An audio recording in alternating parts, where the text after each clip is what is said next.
Today we are going to build on what we talked about last time, which was sleep, and move into sinus and nasal congestion. And so really it's learning how to break that cycle of frustration. You know, this is something that probably an overwhelming amount of people suffer from. Nasal congestion, sinus pressure, runny nose, allergies, you know, all these things are labels that patients use to try and describe symptoms that they're experiencing. And so hopefully after this webinar, you'll be able to understand better how Advent can help you and how you don't have to suffer anymore. So first we'll touch on the sinuses, and really this is going to be an overview. So the nose is your primary airway. Okay, period, end. That is just the reality of life. That's how we're designed as human beings. We should not be breathing through our mouths. And so the functions of the nose really are to act as a filter, to warm the air that's coming in through the nose. So keep in mind that the lungs want to see filtered, warm air. Your nose is the only thing that does that. Also, nose is for breathing, obviously. It smells, right? So integrated into the nose are little cells that have receptors, and that's how it sends a signal to the brain that you're smelling something. And that's integrated with taste. Also, a very important part of the nose is that it produces mucus. Now, the nose produces somewhere around 4 to 5 quarts of mucus per day. It all goes backwards. So that's something also to keep in mind, is that the nose purposefully creates mucus. That mucus has to move out of sinuses into kind of the central tunnel of the nose, and I'll describe what that is later. And that mucus moves backwards, and that mucus acts to catch allergens and pollens and toxins and filter those things back so that you swallow it and your body digests those things, and so they're not a danger and you're not inhaling them. So in the normal anatomy in the nose, I'm going to have you focus in on this left side of the picture. And so this is kind of a frontal view. In CT scans, you'll see kind of mirror this same view, but kind of the skeletonized version. But basically, the nose has a central tunnel, and that's kind of the area that I'm circling here that's going to be highlighted. Think of that central tunnel as, you know, it's a main pipe. The midline divider is that septum. The tissues that really obstruct the nose are things called turbinates. And so they're this little mound that you see here. And the bottom turbinate is the main obstructor in the nose. If you look at the right side, it's this lower fold that comes from the sidewall towards that midline divider. Okay, and so this tissue is thin bone covered by really spongy soft tissue, and it goes the entire length of the nasal cavity. Now here's the real secret to ENT. Every septum is deviated. Okay, I'm going to repeat that. Everybody has a deviated septum. I think what's important to keep in mind is that the septum, where it's deviated and how bad is what really makes a difference. And so oftentimes, even though the septum is deviated, it doesn't necessarily have to be addressed to get patients and people like you feeling better. Okay, septum surgery is a bigger operation done in an operating room typically. That's where we do all of our septums, because the mindset at Advent is if we're going to do your septoplasty, it is going to be dead straight. And so to do that most effectively, it's typically in the operating room. Now, oftentimes little deviations can be left alone and not addressed, and allows us to still improve things in the office and really move the ball far down the field. So going back to that diagram on the left, so again, I'm circling kind of that central tunnel. Now, sinuses are all these red spaces that surround that central tunnel, okay? And sinuses are large air chambers that have lining, just like the rest of the nose. That lining creates mucus, and that mucus has to make its way out through tiny little tunnels into the central tunnel of the nose, and mucus goes backwards. Those little tunnels that the mucus move out of from sinuses are very small, maybe 1 to 2 millimeters in diameter on average, and that's tiny. And that tunnel, that bony tunnel, has lining inside of it, and that lining can get swollen and ebb and flow. And so when that shuts down, that's when people get into problems. And so when things go wrong, so back to our diagram, and we're going to highlight this, but it's when, kind of where the mouse is pointing here, what we're highlighting, it's when these tunnels get shut down, that's a problem, right? And so most people that get colds that blossom into sinus infections are going to have those tunnels shut down. Mucus sits, it festers, it causes pressure, it causes facial pain, and then it blossoms into that sinus infection where you're getting a lot of pus and mucus production, and then have to go on antibiotics. And oftentimes this can be a pretty nasty cycle for people. Otherwise, people just get sort of headachy, pressure headaches. They notice when weather changes, especially in the state of Wisconsin, we get big swings of weather. People get a lot of facial pressure and pain. And again, I want to reiterate, that there's things that can be done, especially when it's an anatomy issue. So a lot of times, people out there in the audience, that are listening to this will try to, especially in wintertime, go to a pharmacy, go along that aisle that's got all the sinus medications and meds, and do the combination of the Claritin, the Sudafed, whatever they can get their kind of hands on, to try and get their nose under control. And I get it. You're trying to do whatever you can to make yourself feel better. But the reality is it's really hard for any of those medications to work well when the anatomy is shut down. And so there's a lot we can do, again, in the office setting to get things open. So hopefully you don't need to take those oral medications, to be honest with you. So we mentioned here before enlarged turbinates, and this is just a more focused picture. But again, as I'm pointing, it's the bottom one that is the main obstructor in the nose. It obstructs the main tunnel of the nose. If this tissue is not reduced and move out of the way, it does not matter what else I do inside your nose. It doesn't matter whatever any other ENT does inside your nose. Those turbinates have to be reduced and out of the way to get you good airflow. And airflow is the key to healthy anatomy in the nose and healthy sinuses. The middle turbinate, which I'm pointing out here, sometimes is a player, and there can be sometimes a little bit of an anatomy change there that makes that more of an obstructor. The top turbinate, which I'm pointing out here, never really a player at all. So this is a CT scan, and again, if you can imagine what that other view looked like, and we can flash kind of that view over this and then have it fade away, but essentially it gives you a perspective. So this is you looking out at yourself. And so that means the right side is kind of where I'm circling over here, the left side is here. And so again, it's you looking out at yourself from the screen, so it's a mirror image. White is bone, black is air, gray is soft tissue. So fat, muscle, nerves, that's all gray. So what I'm pointing out here, this is your right eye, this is your left eye over here, this is your brain up here, again septum is here. And you can see even here, there's some slight deviations of the septum. Now this is one slice, meaning that when you come to Advent, and typically at that second visit after we make sure we've hit kind of medical criteria, we get a CT scan, that's a time that all the physicians that we have here go through this scan with you live, and so we need to show you what your anatomy looks like. Now as you can see here where I'm pointing on this left side this is a very, very tight airway. This turbinate is swollen. Now there's some normal cycle in the nose where the turbinates do get big and small throughout the day, but especially when you lay down at night, these things get big and engorged, and you can see it really pinches off the airway. Sinuses, which surround that central pipe, as we talked about, and as I'm kind of pointing here, they drain into that central pathway, and when you see all this grayish stuff, as you see kind of between the eyes here and under the eyes, that's inflammation and signs of sinus disease.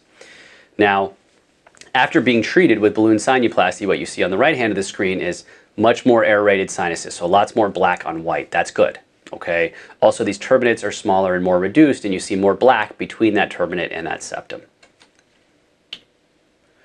So what causes nasal obstruction and sinus disease, and what causes you to be miserable throughout the year or when your kids go back to school? Well, typically it's kind of these four things that all interact. Most importantly, anatomy. Right? So if your anatomy is such that you're shut down and you have tight spaces, you have very little room for air. And one of the things is this can oftentimes creep up on people, meaning that over years your nose just may not work well and you may not notice how bad it is and just may stop using it altogether and really breathe through your mouth, especially at nighttime. And so again, if we can make changes with the anatomy, we can get a better handle on all these other things. And so pathogenic factors, well, what's that? That's your common cold, right? So that's if you get a virus, or you get the flu or something like that, right? So that's where, hey, you have some bug that causes, inflammation in the nose and you get sick. Now, if your anatomy is shut down, that illness is going to be much harder to deal with and much harder to get through for you. Host factors. Well, what does that mean? That means people that typically have allergies, right, or that tend to react to the world around them. So, we do allergy testing. It helps us understand your profile, meaning like, hey, are there certain seasons that are going to be pretty bad for you? Are there pets that are causing issues? And we're realists too. We understand, if you have 12 cats and you don't want to get rid of them, hey, then how do we work around, that situation to get you as comfortable as possible? And then, of course, there are environmental factors. And that again is, okay, if there's certain things in the air that cause irritation in the nose, are there pollens floating around, that kind of thing. So then the question is, do I have nasal breathing and sinus issues? And the reality is there's a lot of different symptoms that people experience that relate towards nasal congestion and nasal problems. And so most people, the most common symptom people complain of is congestion, right? So you just feel like your nose isn't working, you feel restriction. There's a lot of patients I ask, like, hey, if you could only breathe through your nose, do you feel like you get enough air? And most people say no, and so there's some element of mouth breathing that's related to that too. Oftentimes people get a lot of sinus pressure, so they might feel, and that goes kind of hand in hand with facial pain and tooth pain. And so, you have to have good airflow in and out of sinuses to equalize pressure.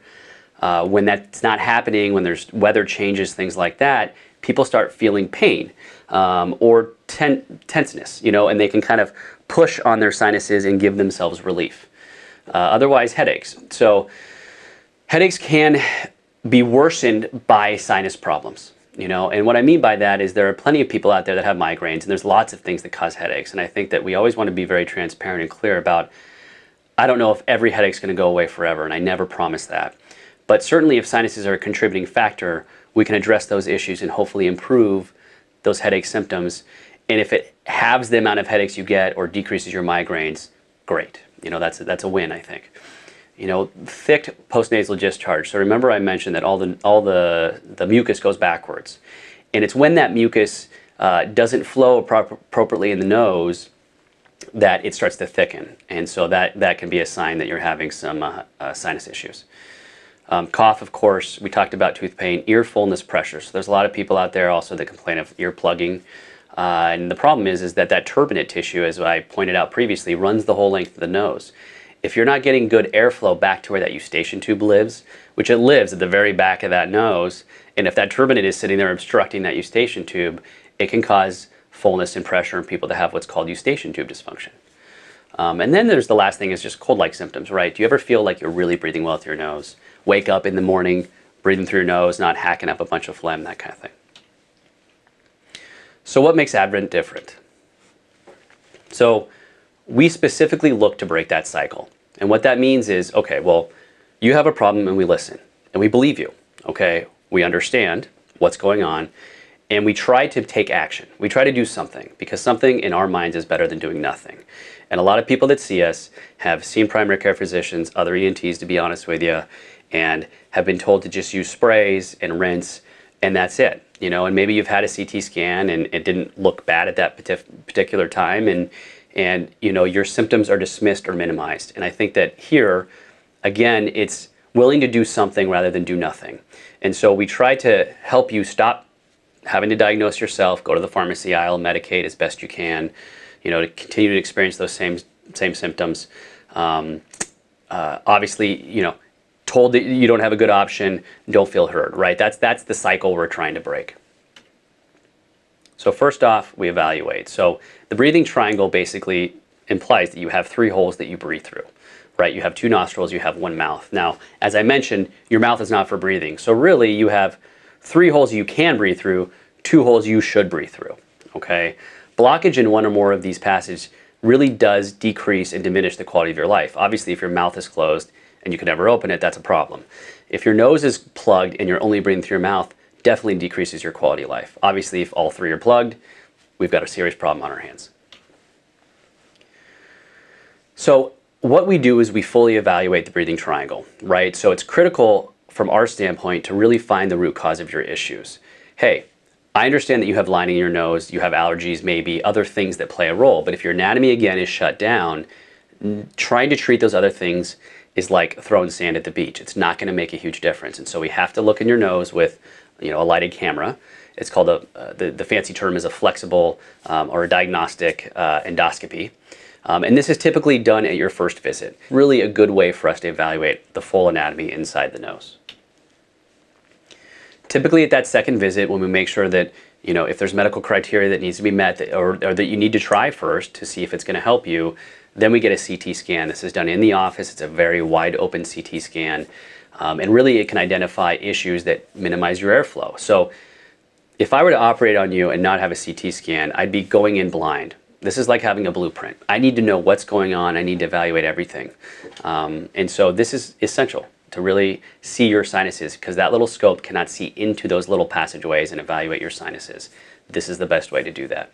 What's great is that, hey, you don't have to wait 2 weeks to have a physician call you and go over that scan. You get a scan in the office, you get put in a room, myself or the other surgeons at Advent come in, we go through that entire scan with you immediately, talk to you about what are your goals and what plan do you want moving forward.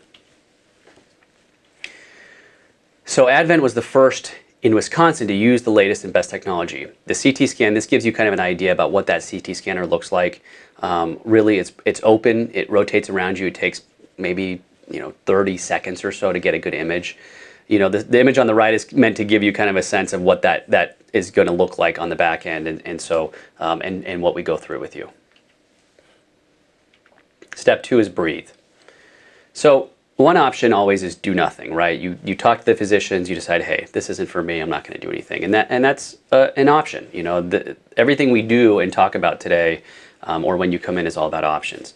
The next step would be medical management, and really medical management is geared towards treating lining issues only. Now lining is important, but the problem is that if you're shut down and your anatomy is closed down, it's very hard to get those medications in to treat that lining. And so nasal sprays, and there are studies that show this, don't effectively get into the entire nasal cavity. Allergy testing and treatment, that's another option, right? So people can opt for getting, weekly shots that then space out to monthly and then longer. That's a commitment, but it can work very well for people. Otherwise, there's drops that can go under the tongue. From my perspective, it's always, more information is always better. It gives us a better sense about what's going on. It helps you understand better what's going on in your body. From an allergy standpoint, I truly believe that if a nose is open, it's easier to treat those underlying allergies and lining issue. And again, treating those appropriately can only make you better on the back end of getting something open. Next would be office-based treatments.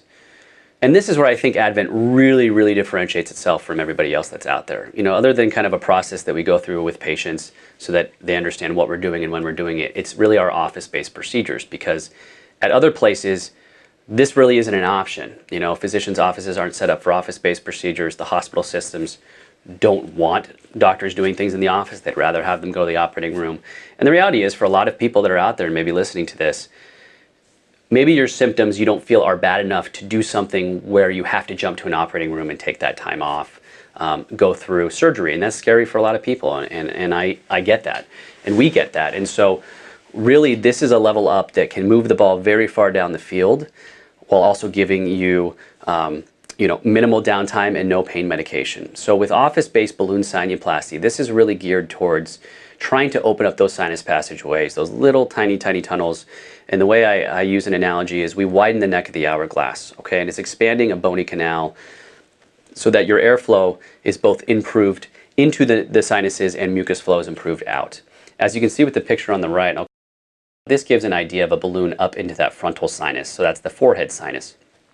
And that balloon inflates, it's rigid, expands that bony canal. And really it's about restoring normal sinus drainage and function.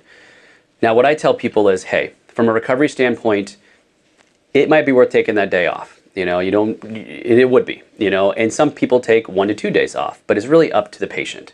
I've had this all done to me. Everything I'm going to talk about today in the office, I've had done to me. I had it done, like I said, on a Thursday night, worked a full day Friday, felt congested and plugged, but wasn't having any discomfort or pain, and wasn't taking any pain meds and not having any real bleeding or oozing or anything, and so it was just plugginess. And that's really the recovery is feeling plugged and stuffed up. So what to expect during the day that you come in. So this is kind of giving you a setup of a procedure room, but really 25–30% of patients opt to take some sort of oral sedative that typically is something like in the class of a Valium. Totally up to you. I leave it up to patients. Most of the physicians here say, hey, if you feel like you're going to have a little bit of anxiety around having a procedure done, you can certainly take something. It's just you need someone to drive you and drive you home. Otherwise, there's certainly a fear of the unknown. Nobody out there that hasn't had this done has had this done, and so there's a fear of the unknown, but really I think most patients are underwhelmed on the back end of having a procedure. And what I mean by that is what they built up in their minds to be this thing that seemed really, kind of freaky, for lack of a better term, actually wasn't as bad as they imagined. And us surgeons are kind of talking you through everything as we go. Procedures take about 15 minutes. Commonly, and I'd say very commonly, balloon sinuplasty is done with turbinate reduction. Remember, we're trying to get that central tunnel open and get the small tunnels out of that main tunnel open to the sinuses, right? So that's where balloon sinuplasty and turbinate reduction go hand in hand. So you just got to watch a video of Dr. Kandula actually being the patient, you know, sitting, having something done and narrating kind of what his experience was. And you know, he has a good sense of what's going on in his nose. You know, he could tell you his story, but you know, he suffered from a lot of sinus infections, had plenty of surgeries, and has finally gotten a handle on that. But you know, it is more mellow than you would imagine it to be as far as office-based procedures go. We're going towards the cheek sinus on my left-hand side. So we're just trying to get this natural sinus opening expanded. Okay, I let's feel do about 16. A little bit of pressure here, not bad. And a little bit more. I can feel it kind of in my upper teeth a little bit. We're going to switch gears over towards more in the breathing passageways. So trying to reduce the turbinates. So in order to do that, first thing we need to do is make sure things are nicely numb still. And I'm not feeling any of that, which is a good sign. Little smoke, little pressure. So I can smell smoke, which is not really smoke, but it smells smoky. Otherwise, not a whole lot of action going on there. So it's well tolerated. We use local anesthesia in the nose. You have a whole numbing protocol before you come in where you've got cotton in the nose, and you might have seen that with Dr. Kandula, that really helps take the edge off everything else that we do. There really is significant and meaningful improvement in obstruction, and this has been proven with studies, but the reality is that, you know, we aren't just getting things slightly better, which is what, you know, medications can do, but really we are trying to get things maximally better. And the point is too, is that whatever I do in the office, myself or the other surgeons, is really trying to make a change that's durable, okay? And so oftentimes patients are like, do I need this every year? The answer is, if I get you to the point that I want to get you to, the answer is no, you don't, you know, and that's not the goal. The goal is getting you to a new baseline moving forward. I always say there are ebbs and flows around whatever that new baseline is because you still have lining in your nose, but you should have a lot more room for air and be feeling a noticeable difference from breathing. The other good thing about balloon dilation is that it has a high hit rate, meaning that, you know, patients are satisfied. You know, if this worked 50% of the time, we wouldn't be doing it, you know, and so there's a high threshold for what are we going to bring into the office and do in the office setting, you know, that has significant impact for patients. So who's a candidate? You know, anybody who's got chronic infections, you know, so recurrent or, you know, repeat sinus infections, sinus pressure headaches, nasal congestion. So, you know, I mean, this encompasses a lot of all of these symptoms that people experience. But really, you know, if you're having any nasal issues and problems breathing through your nose, you know, and we can evaluate you with a CT scan, this is a potential option for you. This picture shows specifically kind of how we do turbinate reductions. And again, if turbinates are not reduced and out of the way, it doesn't matter what I do behind it. So that's why these two things go very much hand in hand. In this upper left-hand picture here, you'll see these turbinates are massive, right? And so this diagram is showing there's not much airway. The next view shows turbinates that are reduced. And it's done with this wand that you can see in the lower right-hand corner here. And it's using radio frequency heat that actually can shrink down tissue from within, and then we can remove any little bit of tissue from within the turbinate if we need, and also break that tissue outward. So we do an aggressive approach to get that turbinate reduced. Now you might be saying, hey, why don't you take it out? And I would say that's just not really done anymore, you know, but it does not mean we can't adequately reduce that tissue and really make it so it's not a player anymore. So this scan here, you know, again on the left side is showing, you know, opacified sinuses. That's a fancy term for saying there's a bunch of mucus in there. It also shows big turbinates. And then on the right side, you can see a lot more black. Again, less gray in sinuses and more black in those cheek sinuses. Those turbinates are much smaller and there's more black airway. I think another thing to keep in mind too is millimeters in the nose make a difference. So any gain we can get can have a significant impact on how you're feeling symptomatically. If there's one thing you want to take away from this talk today, it's if anatomy is not favorable, meaning that you're shut down, it does not matter what you try to spray in your nose or what you try to take from a pill, it's going to have a minimal effect because it can only have a minimal effect. So we really got to get that nose open so that you can treat that lining more effectively and get you feeling better. And I have alluded to this before, but really addressing anatomy makes allergy treatment easier. And you know, I don't want to berate this point, but it's important to understand that if you go to an allergist and they're giving you sprays and they're giving you pills, it can only do so much. It's only treating lining, and lining really is only about 20% of your entire problem. So if we can get you open, again, those things will work better on the back end, and you'll get a better handle on your allergies. One other technology that we have in the office is this thing called ClearFix. And ClearFix is basically a tool that replaces sprays. And I want to take a little time to explain what that means. So a lot of the balloon sinuplasty and the turbinate reduction that I spoke to before changes anatomy. Again, ClearFix treats lining. Okay, so people that have crazy runny, watery noses, even people that have what's called allergic rhinitis, and rhinitis is a fancy term for a runny nose. This balloon delivers liquid nitrogen, so it freezes the nerve in the nose that causes the lining to be a problem. This is often done as an adjunct or after the fact, depending on what's going on, in the nose. Takes about 30 seconds per side, similar numbing protocol, and patients tolerate it very well. So surgical treatments. So septoplasty, this again is a procedure that's done in the operating room, and this is really the biggest swing of the bat option, is going to the operating room to address your nasal congestion issues. As I mentioned before, the septum oftentimes is deviated. In fact, in most people it is deviated. It's just if it's such a problem that it's shutting down one side where I can't address that side adequately in the office, okay, that bumps us up and takes us to the operating room. Also, there are some people out there certainly that don't want to be awake for a procedure, like no way, no how, and so want to go to the operating room or just swing the bat as hard as they can because they're like, hey, let's just get this as good as we can get it. And so that takes us to the operating room. Septums are addressed by making incisions inside the nose. Everything is done inside the nose. It doesn't change your external appearance of your nose. It doesn't make you black and blue, but it does straighten out that tissue. Endoscopic sinus surgery. So a difference between this and balloon sinuplasty is endoscopic sinus surgery is actually using instruments to make a larger hole. Okay, and so it's a larger hole than maybe what that balloon opens up, but it's kind of, again, the more definitive treatment option. The recovery typically in the operating room is about a week. Patients are sometimes on pain meds for a couple days. Everybody, deals with that differently. Some people don't take it at all. Some people do take pain meds.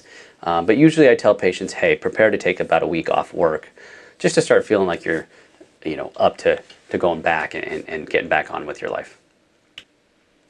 So really at Advent, the question's going to be, from the moment you set foot in the door, is what are your goals of treatment? And I think that, again, something that differentiates us from maybe the other players out there is that we care about your goals, we ask what your goals are, and we try to tailor a plan to achieve your goals, and are transparent and honest about what we're able to do and what we're not able to do. But honestly, it's why are you coming in and what can we do to help you? Anyway, I want to say thank you for listening to the webinar. This wraps up the section that's kind of geared towards more nose and sinus and nasal congestion issues.